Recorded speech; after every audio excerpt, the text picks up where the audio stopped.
Wow. What did we just witness? What did we just witness? Orlando City somehow comes back and beats Inter Miami 4-3, and Inter Miami was up 3-0 at one point and let Orlando City come back and beat them in historic fashion, which we'll talk about in a little bit. But my goodness, how did this happen? What an ultimate collapse by Inter Miami.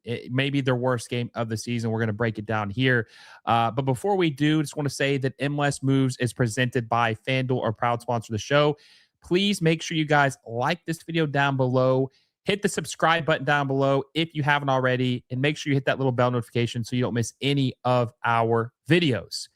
So, Inter Miami head into this game, and they are looking to get their first victory of the season at New Stadium. This is their fourth home game in their brand new state-of-the-art stadium, and they have yet to get a win. They've only gotten 3 draws, right? I made a joke earlier saying that if they had drawn tonight, that they should change the name to Draw Stadium, not New Stadium, okay? I think they would have taken a draw after what we saw tonight. But there's such a lot to dissect this game. Can't believe we got here. This is just crazy. It was very entertaining, very exciting, but it's just crazy how this game turned out. Okay. So in the 4th minute, Ian Frey headed it in to score to put Inter Miami up 1-0. And in the first half of this game, early in this game, Orlando City looked very, very lethargic, checked out, and like they were just not ready to play. Inter Miami looked like they were going to run away with this game. So Ian Frey scores in the 4th minute. Okay. Segovia scores in the 25th minute, puts them up 2-0.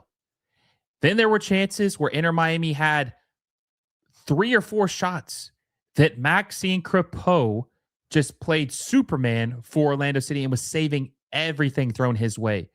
He blocked the shot from Luis Suarez. He blocked the rebounded shot from Rodrigo de Paul from 25 yards, 30 yards out. I mean, he blocked a shot from Messi. I mean, he was just a superhero in goal tonight, and this happened a couple times. Without him, this could have been 4-5-0 at half, 4-5-1 at the half. So Segovia does score in the 25th minute, though. Clinical goal. And then in the 33rd minute, Messi scores a beautiful goal that not many goalkeepers in the world would be able to save. Okay, so they're up 3-0. No matter what Maxime Crepeau's heroics have been, Inter Miami got the 3-0 lead, and they look like they're cruising and on their way to blowing Orlando City out and winning their first ever match at their brand new stadium. Okay, but in the 39th minute, poor marking by Mikael, right? I'm losing track of who was so bad because the whole defense was terrible tonight for Inter Miami. There was a ball that was passed to Martin Ojeda, and it was bounced. And for some reason, Mikael let it bounce. He didn't even chase it. Goes to Martin Ojeda. He turns and he scores a beautiful goal to pull one back for Orlando City. Okay. So Orlando City and Inter Miami it's 3-1 at half. Orlando City showed a little bit of life, but Inter Miami looked like they are in absolute control. And I have to mention this too. It's almost forgettable. It feels like this was like a movie. Like so much has happened in this game. Even good things that happen are almost forgettable. Like you lose track of what happened. But Luis Suarez had a really good first half. I mean, he was pinging balls. He was making plays. He had some beautiful passes to Noah Allen, to Messi. I mean, he looked like a true playmaker. This is one of the best games I've seen La Tortuga have all year long, maybe in the last 2 years. I mean, he looked really comfortable in this game. Okay. But that's just kind of overshadowed by what we saw earlier. So I wanted to give him a shout out because he looked really, really good in the first half. Okay. So it's halftime. It's 3-1. Inter Miami's in control still. Orlando pulled one back. Okay. Well, the first 20 minutes of the second half, it was very sluggish. There was this, people were, including myself, were thinking, okay, if Orlando can get a goal here, they can maybe pull it back. They can maybe tie this game. They could do something.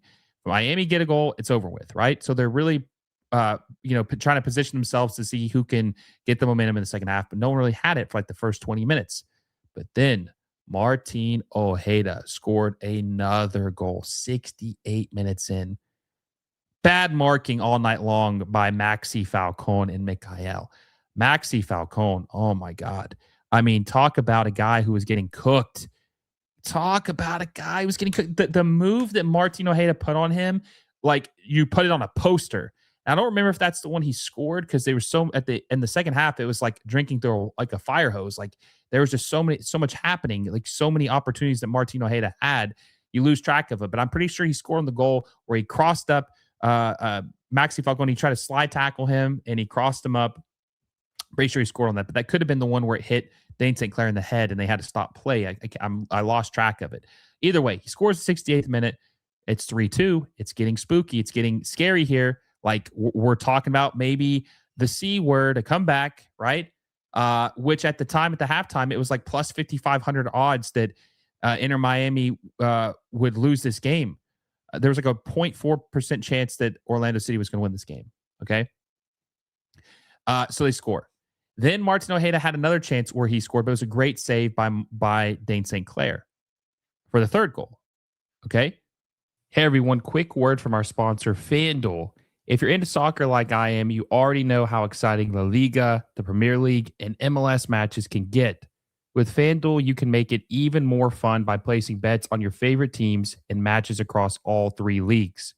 Whether it's a Premier League showdown, a La Liga thriller, or an MLS game with your local club, FanDuel makes it easy and exciting to bet on what you watch. Just remember, you have to be 21 years or older to play. Please bet responsibly and only if you're of legal age and in a state where it's allowed. Download the FanDuel app or head over to FanDuel.com, sign up, and get in on the action. Thanks for supporting the channel through FanDuel. He didn't score, but they were threatening. At that point, the momentum really had shifted in Orlando City's favor. Okay? The 78th minute, Iago got fouled, and Orlando City was awarded a penalty. 78th minute. Now, Ojeda had been very shaky in his penalty shots this year, and he had missed his last two. Dane St. Clair's pretty good penalty stopper. All right.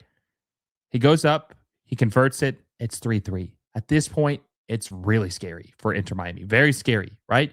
I mean, we're talking about bottling a 3-0 lead at home in your brand new stadium where you've drawn every single game you played this year. 3 games prior, all draws. Okay. All draws. It's 3-3. Now you're starting to think, okay, not only are we possibly going to have a draw, are we going to lose our first game at home at New Stadium?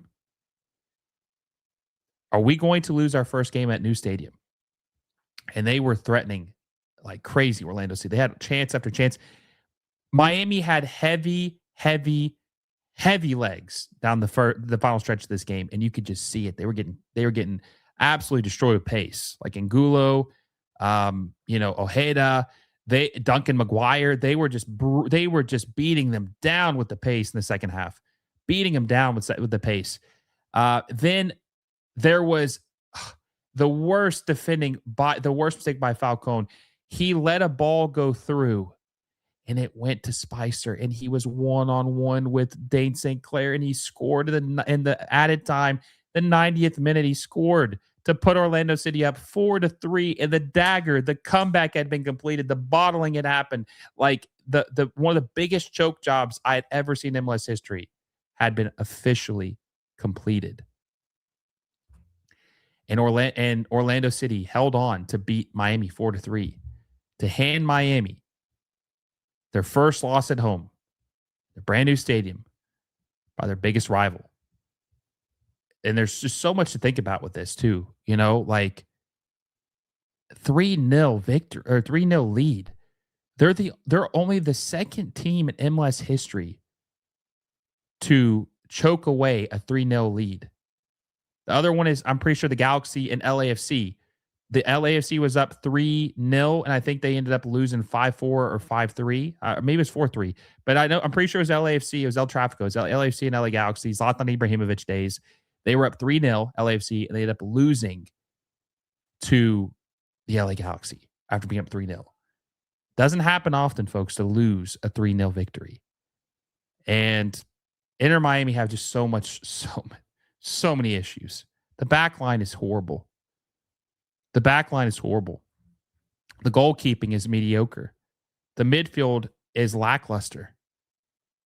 They got a lot of things they need to do this summer, and if they want to compete. Guillermo Hoyos was supposed to be something of a not just a breath of fresh air, but kind of like a mediator, kind of like someone who could kind of help bring tension levels down and get this team playing exciting ball again.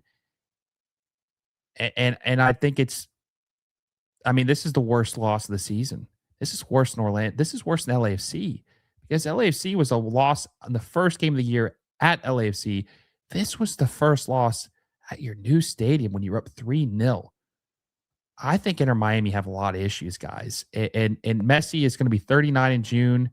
He doesn't have a lot of time left to play in this league, maybe 2 years left. They're wasting time on bad players, and it just feels like they're spinning their wheels.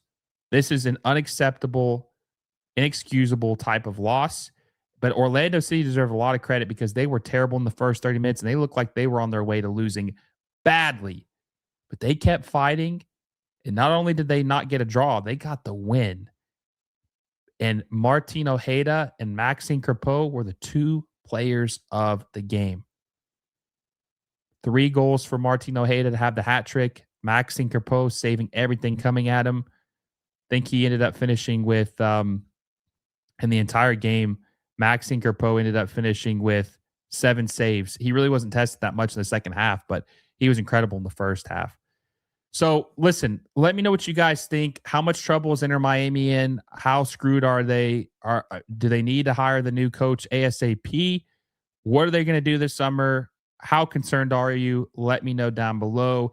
If you guys enjoyed this video, make sure you give it a like down below. Subscribe to the channel if you haven't already. And hit that little bell notification so you never miss any of our videos. And also don't forget, MLS Moves was presented by FanDuel. Until next time, guys, I will see you all soon.